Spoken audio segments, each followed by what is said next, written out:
Welcome back, guys. I am so excited to be bringing you my second episode of my new iHeartFall series. Today we're going to be doing something very similar to the video that I did last year where I show you a dinner recipe, a dessert, and also a drink. So I'm super excited to share these with you, and we're going to go ahead and jump right into it. Okay, so this is officially the first fall dinner that I'm cooking, so I had to set the mood, and I've been loving this candle. And I discovered this candle by accident at Bed Bath & Beyond. They have different sizes, but I thought this one was really cool because of the way that the flame burns. It's a really long wick instead of your traditional single wick, and I just think it's really awesome.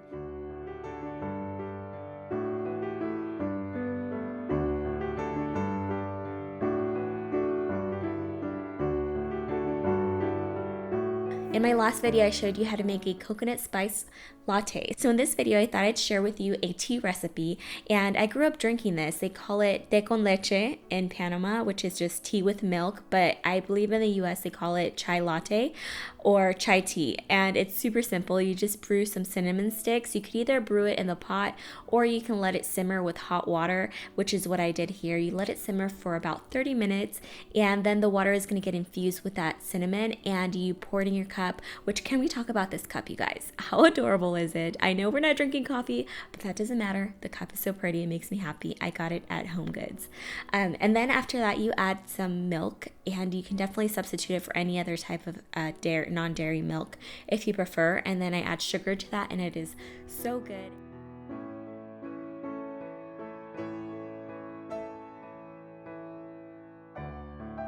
Next up, I'm going to share with you a dinner recipe.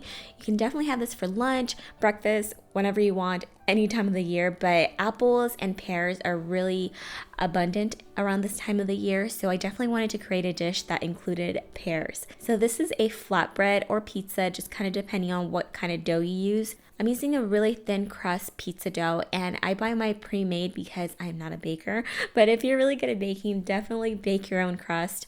And then I top it with some fig jam. I'm not putting any sauce. The fig jam is going to act as my pizza sauce, and it's going to give it a really sweet, fruity taste. And then on top of that, I'm going to add some fresh mozzarella, and I'm going to be using some super ripe pears.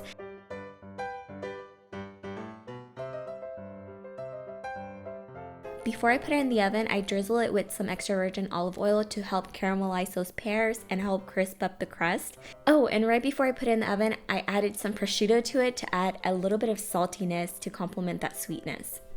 And I put it in a 400-degree preheated oven for about 15 to 20 minutes. You kind of have to keep an eye on it.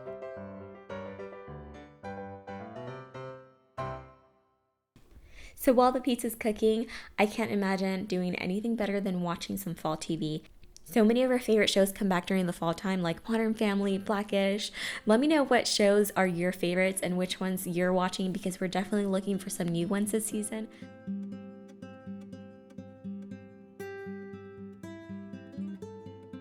Right before the pizza is ready to come out of the oven, I put together a simple salad with some arugula, and I just add a simple vinaigrette made with olive oil, salt, pepper, and a little bit of balsamic vinegar, and give it a good toss. And then I also add some chopped pecans, and this adds to that fall element, and it also gives it a nice crunch. It's so good, you guys.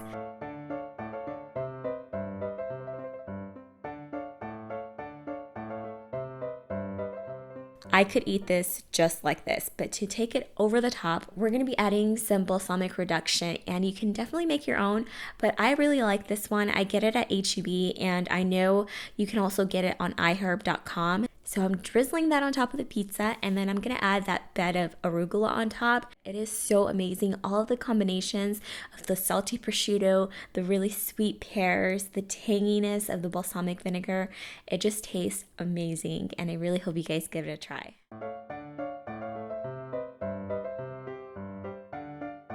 So up next, I'm going to be showing you guys how to make this super easy no-bake pumpkin cheesecake in a jar. I am all about anything that requires no baking, but you still get that satisfaction of a baked dessert.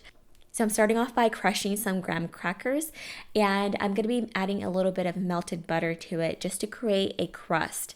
As always, I will have the measurements to everything that I talk about in this video down in the info box. I set that aside and I start making my pumpkin filling.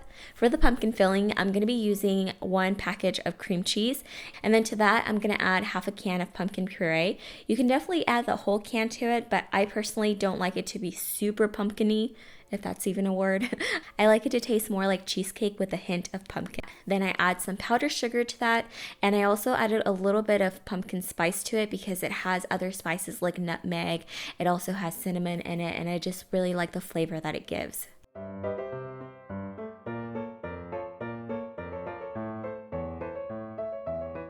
So I'm going to set that aside and I'm going to make my own whipped cream. Whipped cream is super simple to make. You just need heavy whipping cream, a little bit of powdered sugar, and also some vanilla extract. And you just want to whip it until it is nice and fluffy. But you can definitely just use the store-bought kind in place of this. It'll make things so much easier and it'll taste just as delicious. And all that's left to do is assemble everything. So I start by adding the crust and I press it into the bottom of my mason jar just so it can get nice and firm. And then I add my pumpkin filling and my whipped cream, and then I continue layering it until it's all the way filled to the top.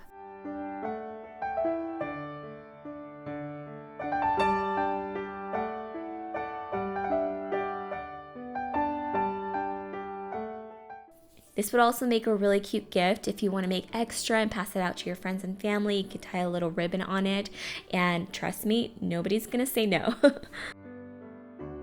I would let it sit in the refrigerator for at least an hour to let everything settle and let all those flavors come together, and it is going to be so good, you guys.